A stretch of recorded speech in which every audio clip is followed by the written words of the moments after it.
Dalam Bapa, Putra, dan Kudus. Amin. Terima kasih Tuhan, Engkau hadir sebagai pribadi yang menyelami, mengerti, memahami, dan merasakan penderitaan dan perasaan kemanusiaan kami. Terutama dalam diri Putramu Yesus yang menjadi manusia. Dan Roh Kudus yang Kau curahkan kepada kami. Demi Kristus Tuhan dan pengantara kami. Amin.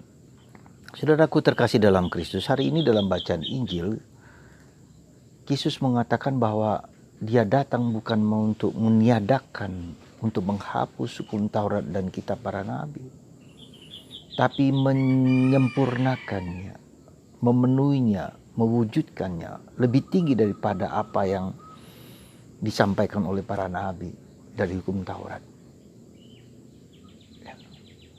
Dan itu suatu yang bagi saya penting dan mendasar, karena Tuhan tidak hanya memberikan hukum, peraturan, taat kepada apa yang tertulis. Tapi seperti kata Paulus, bahwa siapa yang memberikan peraturan tertulis itu, maka kita mengadakan relasi dengan dia. Dengan relasi dengan Tuhan yang memberikan peraturan itu. Seperti pengalaman Musa dikatakan dalam bacaan pertama hari ini. Musa tidak hanya memberikan peraturan-peraturan kepada orang-orang bangsa Israel, tapi dia sendiri mengalami suatu kemuliaan. Ketika dia turun dari gunung, ketika ia bersemuka dengan Allah, wajahnya berkilau-kilau, mengalami kemuliaan yang luar biasa, memancar, dan itu dilihat oleh bangsa Yahudi. Jadi Allahnya orang Israel itu Allahnya bukan hanya hukum, peraturan, kamu harus ini, begini, dan begitu banyak peraturan hukum-hukum Taurat yang diberikan Tuhan kepada umat manusia. Dan kalau hanya sekedar hukum, dan itu mematikan, kata Paulus. Karena itu Yesus datang bukan hanya datang menambah hukum-hukum baru, tidak. Tapi Yesus mau menafsirkan kembali apa yang maksud awal dari Allah itu. Yesus mau menunjukkan suatu relasi personal, mendalam, antara manusia yang adalah pribadi dengan Allah yang adalah pribadi. Suatu relasi personal. Suatu komunikasi yang personal. Jadi tidak hanya taat hukum demi hukum, peraturan demi peraturan. Tidak. Saya mau menekankan hal ini karena apa? Karena kita berhadapan dengan realitas masyarakat kita yang sangat hukum minded. Harus begini, pergi begini, kalau tidak pakai ini salah, kalau kurang ini salah, melakukan itu salah. Begitu kompleks, begitu rumit dengan mereka itu. Tapi dengan Yesus, coba perhatikan bagaimana Yesus memperhatikan apa yang bukan hanya yang di luar. Hukum itu adalah sesuatu yang eksternal, di luar. Meskipun kita tahu hukum itu ya penting, perlu supaya terjadi sesuatu yang keteraturan, ketertiban, ya.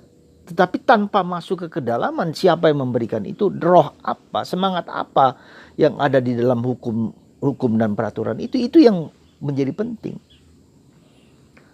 Dalam satu YouTube percakapan antara Rudy Kamri dengan anaknya Hatta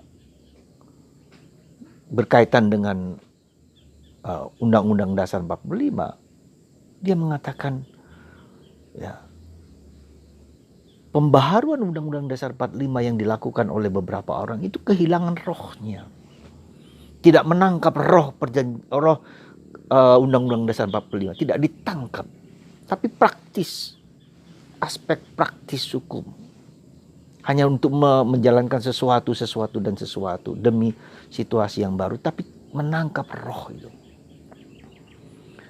Dan itulah yang terjadi kenapa orang Yahudi gagal menangkap bahwa Yesus, di dalam Yesus yang kelihatan sangat sederhana, sangat simpel, itu adalah roh Allah yang datang ke dunia untuk membawa manusia kepada kebahagiaan kekal, kedamaian.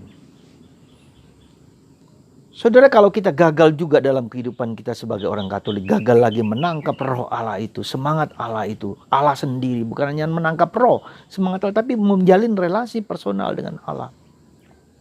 kita gagal lagi, bisa gagal.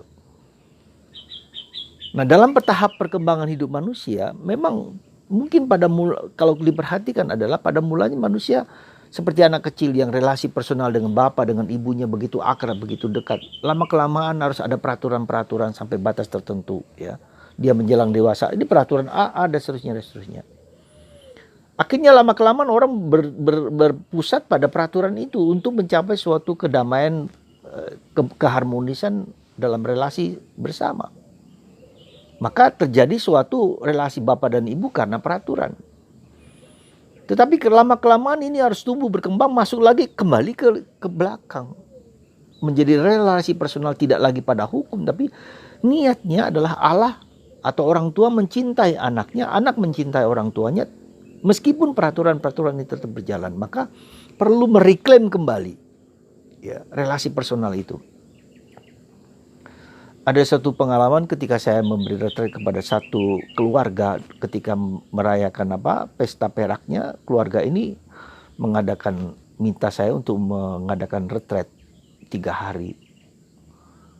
Ya, anak mengeluhkan tentang bapak, ibunya, ibu juga mengeluhkan tentang anak yang tidak taat pada hukum, pada peraturan dan seterusnya, ya, berpusat pada itu. Tapi ketika mereka saling terbuka dan membuka diri satu sama lain, ternyata mereka menemukan nilai awal dari perkawinan keluarga mereka di situ adalah kasih sayang seperti dulu anak kecil dengan bapak ibunya yang bermain, berkomunikasi dengan sangat baik. Mereka reclaim kembali pengalaman cinta awali itu. Lalu mereka mulai lagi memperbaharui. Tidak cukup hanya hukum demi hukum. Bapak harus begini, ibu harus begini, anak harus begini. Betul. Harus begitu. Kasih. Nah, itulah yang maksud Yesus dengan mengatakan bahwa aku datang untuk menyempurnakannya. Mengembalikan kepada maksud awali, ya, dari Tuhan yang mau dekat dengan manusia. Karena itulah kita bersyukur sebagai orang Katolik, orang Kristen, bahwa Allah menjadi manusia. Allah bukan lagi seperti mesin, ya, Deus machina est, bukan. Tapi Allah adalah pribadi yang dekat, mau dekat dengan kita, bersatu dengan kita. Ya. Maka Tuhan menjadi manusia untuk bisa merasakan kemanusiaan kita, penderitaan kita, kesulitan kita, kegembiraan kita.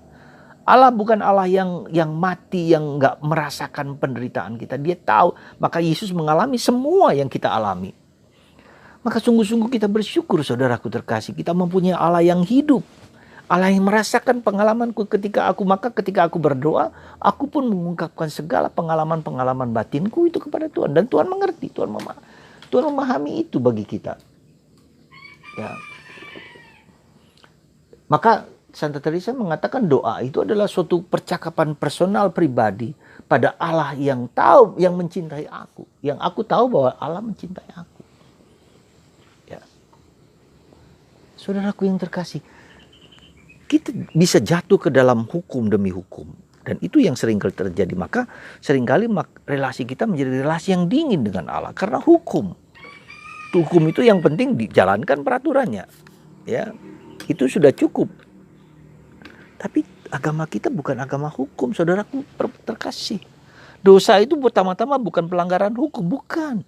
Pelanggaran cinta kasih. Ya. Maka kalau ini demikian relasi personal dengan pribadi dengan Allah, kewajiban kita lah untuk semakin mengenal siapa Yesus itu. Siapakah pribadi yang datang menjadi manusia yang menderita, mau-maunya mati bagi saya, yang keras kepala, yang jugul ini, yang tidak peduli ini, yang sabar dengan saya. Ini luar biasa.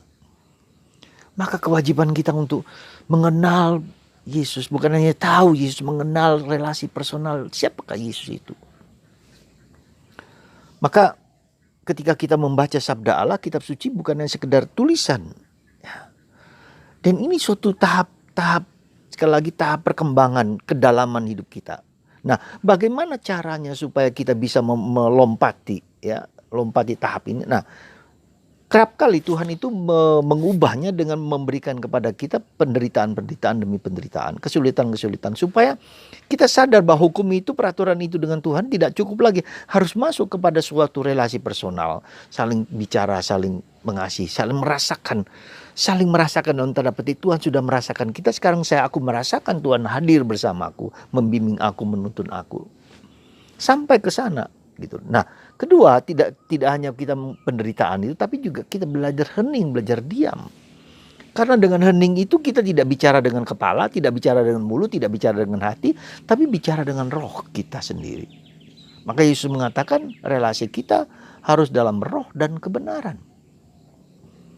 Jadi saudaraku terkasih dalam Kristus, nah masa pandemi ini, lalu kita mau mulai melihat, ternyata kita perhatikan ya, banyak hal yang tidak bisa kita atasi sendiri. Semakin banyak sekarang di Pulau Madura, di Kudus, banyak kota-kota lain yang mencekam. Coba bayangkan. Ya, kalau kita tidak punya relasi personal dengan Tuhan, dengan penuh keyakinan kita tetap memperhatikan protokol kesehatan, tetap.